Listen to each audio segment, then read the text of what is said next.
The biggest names in sports are all on IsraelSportsRadio.com. Hello? Hi, is this Chris Wallace? Yes, it is. Hi, this is Ari Lewis from IsraelSportsRadio.com. You're live in the air. How you doing out there? Fine, thank you. Well, for those just joining us, we're speaking with the general manager of the Memephis Grizzlies, Chris Wallace. Now, Chris, I don't know if you remember this. We met about 2 years ago at Hagov Sports Bar in Jerusalem. I was with Andy Gershman. Do you remember that? Yes. Yes. That was a fun evening. We were with another gentleman who was in the NBA, and Itai Ashkenazi, the son of Gabi Ashkenazi, was there. And also, Allen Houston was supposed to show up, but he never did. Tell us a little bit about that trip. And my friend Steve Leibowitz of the IBA English News. Right, that's right. I believe was there, and Ruthie Bloom from the Jerusalem Post. So it was a star-studded evening there. Absolutely, and you were there, of course. People, wanted to talk to you. Certainly, was that trip to Israel? Tell us what else you did on that trip and how much that's. Well, we were part of a group called Sports Power Plus of committed Christian basketball players, professional players, former professional players like Allen Houston, for example, Anthony Bonner. Guys that have been in the NBA, some current players internationally, and NBDL, and we put on some clinics, but we spent more of our time touring. It was under the auspices of APAC, and we learned a great deal about Israel, the challenges facing her in terms of security, and it really gave me even a greater appreciation for my favorite country outside the United States. I'd made 7 prior trips, but none as informative and as overall rewarding as that trip. Well, that's great to hear, and I'm glad that not only did you take your time out of your schedule to visit Israel, I certainly hope everyone in America listening. Well, we came back last summer, too, for my 9th trip. Oh, wow. And okay. I'm hoping to get here if things break right in the fall for trip number 10 in the coming months. Oh, okay. All right. We'll certainly have to meet up again. If I know you're busy, but it was just so much fun meeting you, because a lot of times people see things in the media, they get scared, or they see it on CNN, what have you. They don't come to Israel. So tell everyone in America listening that they have nothing to be afraid of and they should come on and visit. There's no question all about it. They should come. You're no worse off from a potential risk standpoint than you are in the United States, to be honest with you. And it's just such a rewarding trip. Security's no better anywhere in the world, but just get beyond the security aspect and the current events. There's no country in the world that inch for inch offers a history and relevance to this day of Israel. Like you take the old city of Jerusalem. I tell people here from the Memphis area who haven't been to Jerusalem to put it on their perspective. You're familiar with the SEC conference in college sports here in the United States. Well, the old city of Jerusalem, the way I explain it is, it's about the size of an SEC college campus. And yet there's been no piece of ground in the history of the world that has been more coveted, more fought over, and is more relevant in the play and dictates world affairs to this day than the old city of Jerusalem.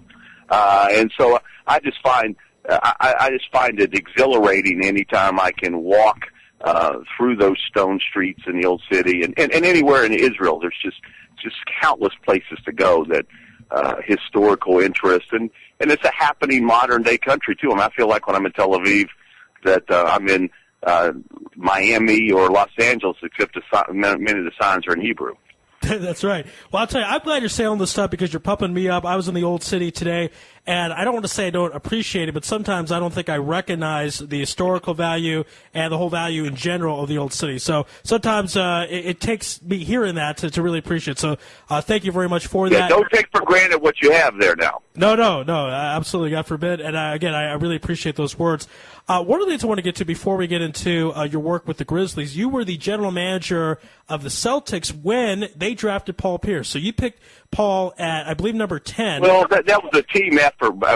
Rick Pitino, our coach at that time, was president and was over top the whole organization. That was a 1998 draft. Right.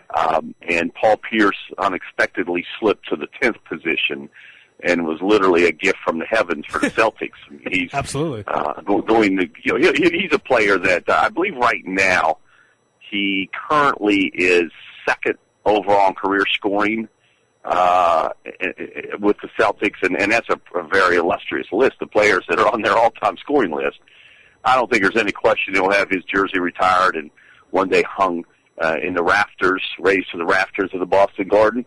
And I also believe you'll see a plaque with his name inscribed upon it also in the future in Springfield, Massachusetts at the Basketball Hall of Fame. That's a caliber player, and the productivity he's had throughout his career, which what's now 13 years.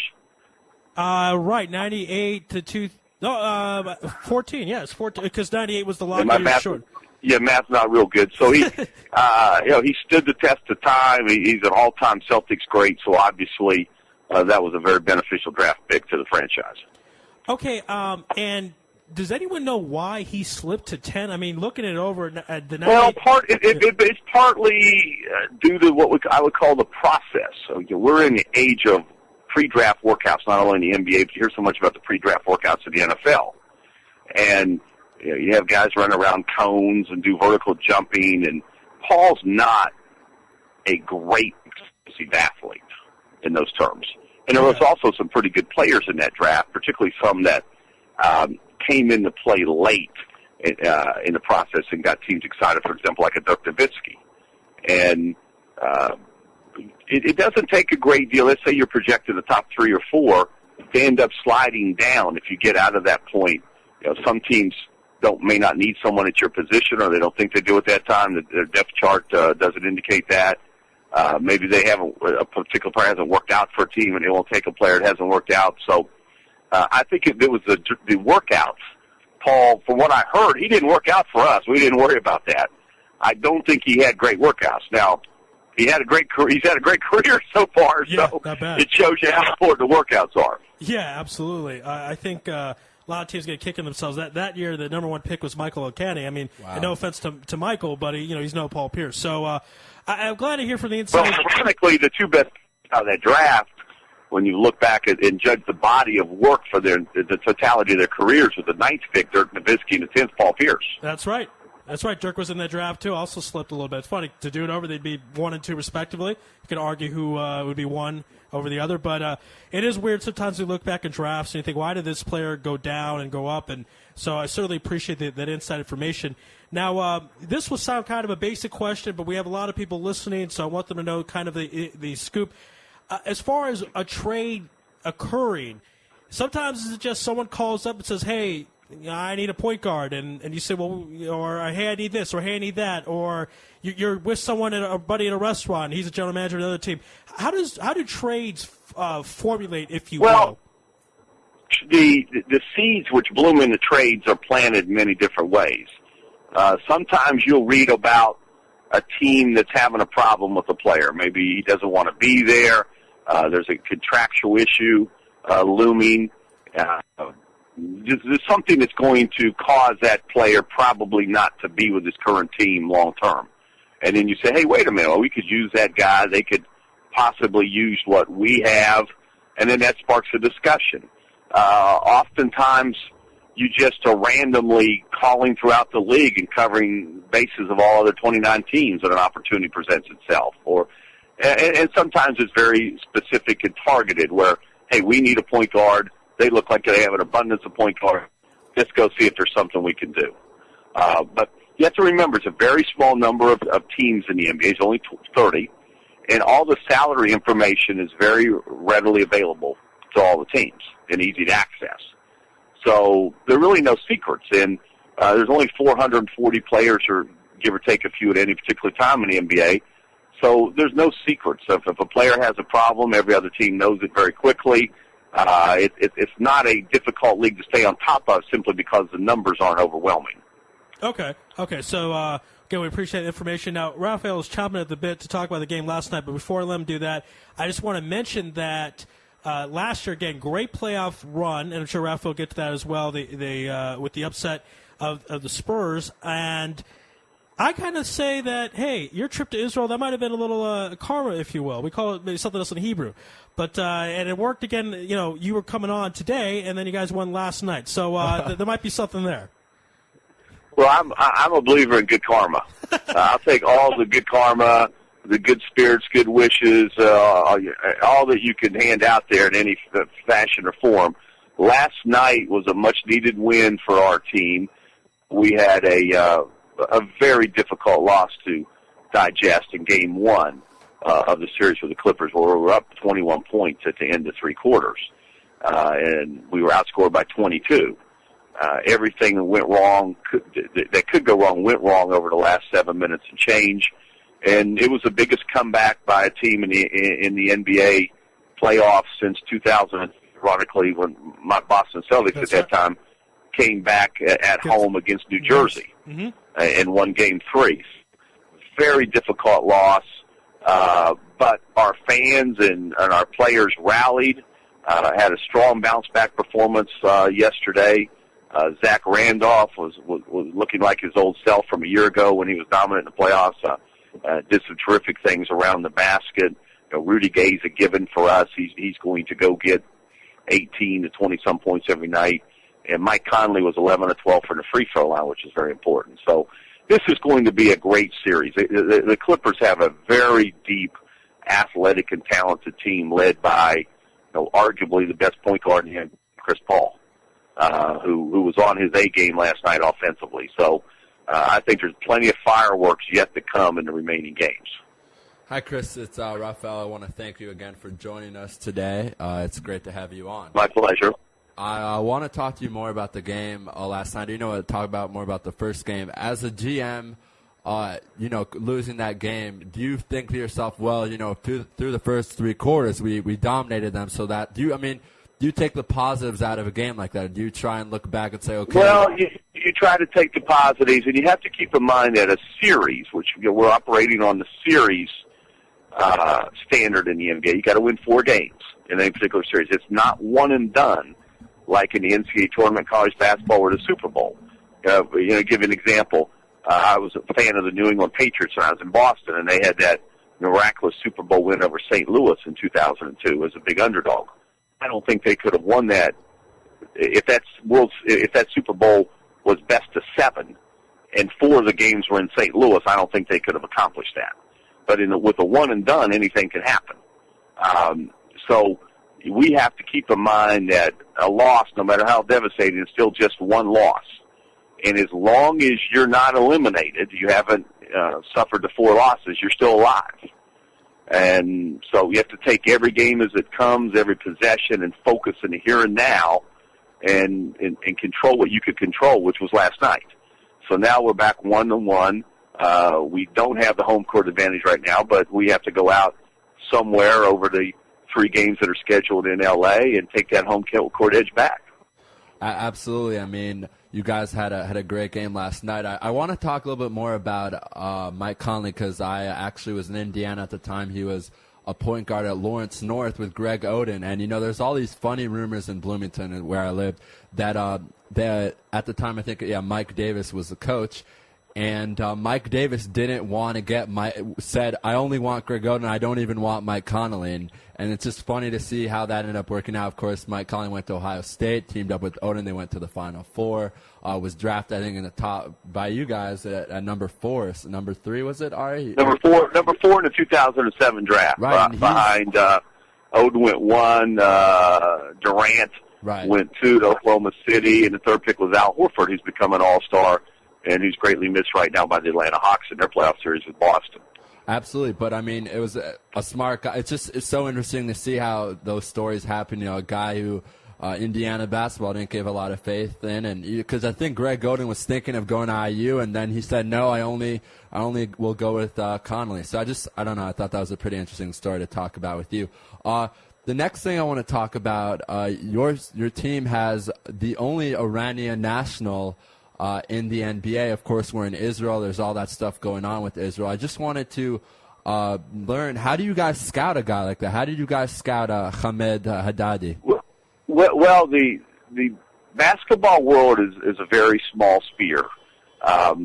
Hamid Haddadi was playing for the Iranian national team. Right. I believe it was the summer of 2008. And the NBA arranged for that national team to play in the, I believe it's called the Rocky Mountain Review, I think it's just the Utah Summer League, in Salt Lake City. And so they were playing, and we had a guy who was working for us, Gordy Chiesa, former college coach at Providence, among other spots, who was out there scouting at Summer League. And he said, hey, this guy's interesting. He's huge, obviously. He can block shots. If he would have been an American college basketball, I think he easily would have been a first-rounder. So we step up and take notice, and then his team goes over to China in the Jones Cup, a pre-Olympic tournament there in 2008. And he has big games against some guys that are in the NBA. And, our owner was very encouraging of Michael Heisley to take the risk. He said, hey, I haven't gotten where I am in the business world, which is, one of the richest men in the United States and the world, and has a conglomerate over 45 companies. He started from nothing. He said, I didn't get to where I am in business by not taking risks. Let's take a shot on this guy. And Hamid does not get great playing time with us, but he is a factor when he plays. He can block shots, rebound, play big around the basket. He has a surprisingly effective left hand, and he's a crowd favorite of our Grizzly fans at FedEx Forum in Memphis when he gets in the game. Right, and, it's funny. I remember watching a game with the Cavs against your Grizzlies, and it was just really interesting to see Caspi on the floor with Hamed, with all the stuff going on in the world. But it's important to realize that that's between the governments and not between the people. We had the pleasure of having Arash Markazi, who is also Iranian from ESPN LA 2 days ago, and we really spent a lot of the interview talking about how, what's going on right now in the world is between the governments, and people are people, and you should respect everyone. So I just thought it'd be interesting. That's right. I keep my relationship with Hamid on a basketball personal basis, not geopolitical. Neither of us, really have any power to control those events. Exactly. And he's a delightful man who has helped our team in the spot duty he's received in the last 4 years. And, again, is a favorite of our fans. So far, he hasn't played in the 2 games of the Clippers series. The matchups haven't really dictated that he get on the floor. But if he does get on the floor, well, he'll produce. He always does. Absolutely. And the next thing I want to talk to you about, you were in Boston, of course, as a general manager, and now you're in Memphis. What is it like going from, East Coast as it gets, New York, Boston area, all the way to Memphis? I mean, it's a great city. I was there this past summer. It's a really fun place to be, great food. But what was it like making that transition from a city like Boston? I've moved around a great deal, and I'm from a town of 8,000 people in West Virginia. Right. I didn't grow up next to Central Park or Manhattan or anything. So the 10 years that we spent in Boston were extremely rewarding, both from a professional and personal standpoint. Boston's one of the great cities in the world, and the suburban areas are fantastic. But you have to be prepared, not just in the NBA, but in any walk of life, to make a move from time to time to further your career, to take another opportunity that might be better suited for you at a particular time.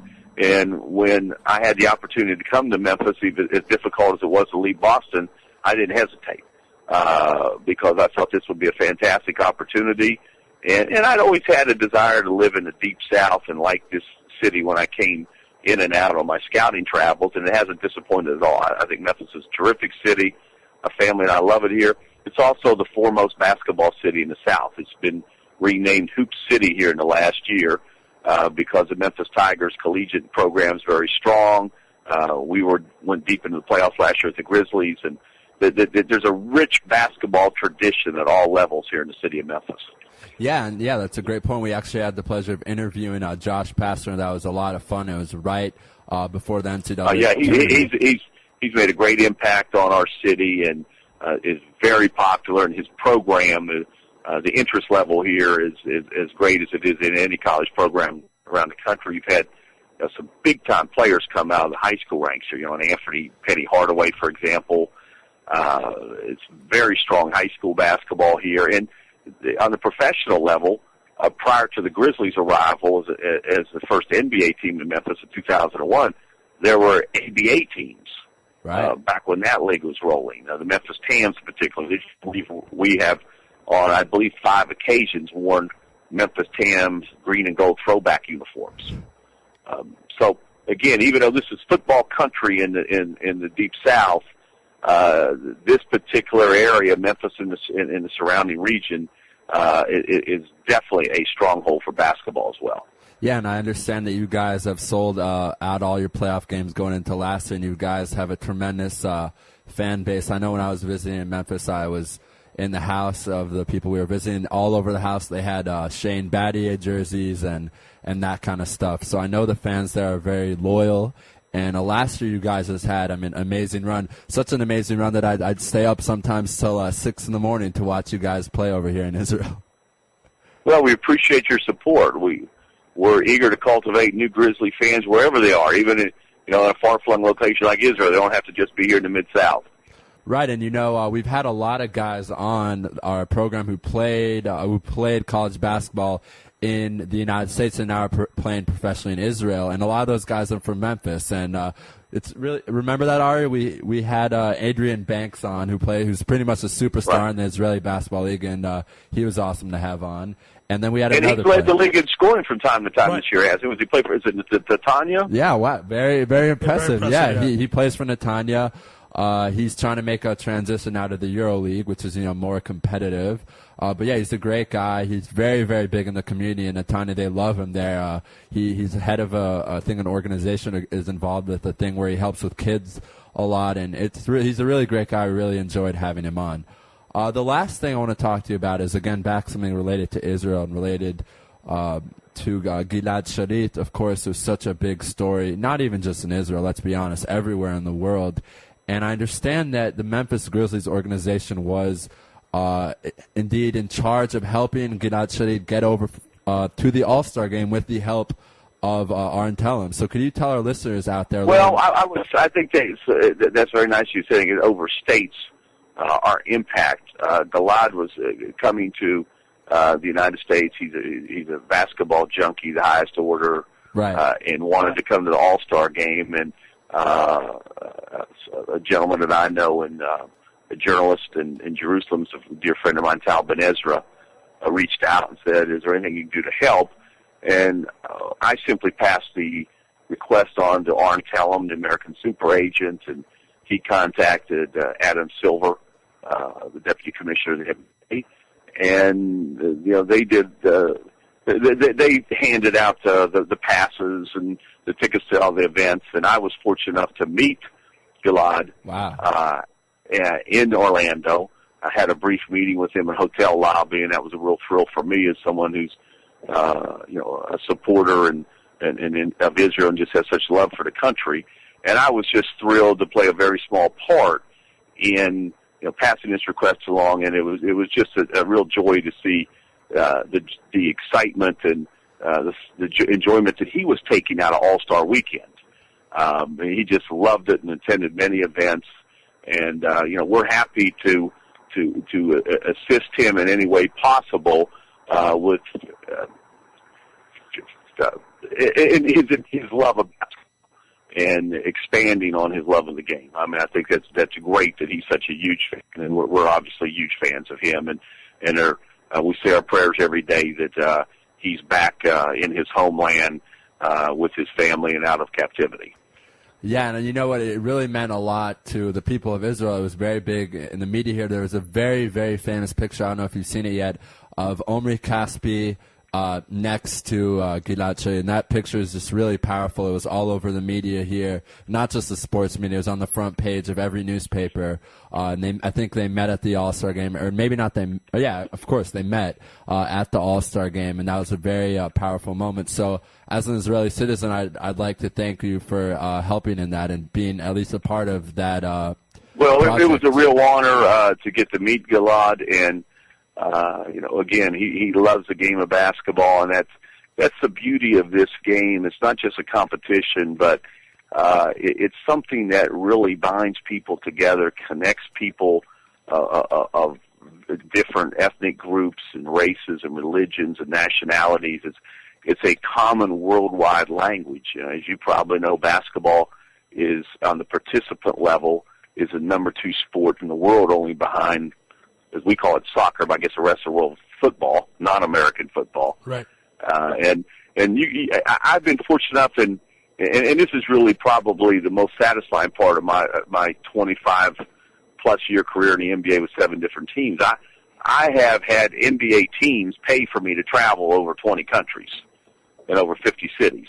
And everywhere I've been in the world, you'll run into individuals wearing NBA game jerseys of various players that follow the league closely. I remember our commissioner, David Stern, I read a story. He was in Nepal on a family trip, and he goes in an internet cafe, and there's a young man in Nepal, wearing Michael Jordan jersey, or one of our stars, Kobe Bryant, one of the players of that caliber, and is on the internet on NBA.com looking up information about his favorite teams and players. Wow, that's a awesome. great story.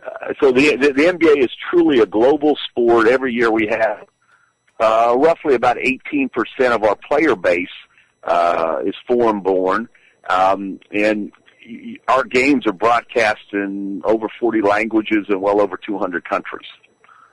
Truly a global game. Yeah, truly incredible. And just going back real quick to the Gilad story, I was on the radio when he was released, and just anyone out there who, you got to believe anything is possible when you see something like that, because last summer he was in hellhole captive, and then the following February he's in an all-star game in the NBA. So, anything is possible. And as Raphael said, thank you for your part in it. I'm sure you had a bigger part than you'd like to admit, but we hear a lot of humility from you, so thank you for that.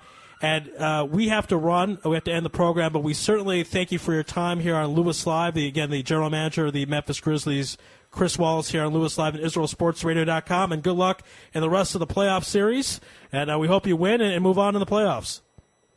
Thank you, guys. It's been a pleasure to be on your show, and I'd like to say hello to all my friends in Israel and look forward to returning to your country very soon. Absolutely. Thank you. Thank you, Chris. Yes, thank you, Chris, and we'd love to have you back here in Israel and hopefully meet up and talk some basketball. It'll be a lot of fun. Take care, guys. All right, be well. All right, that was Chris Wallace, the general manager.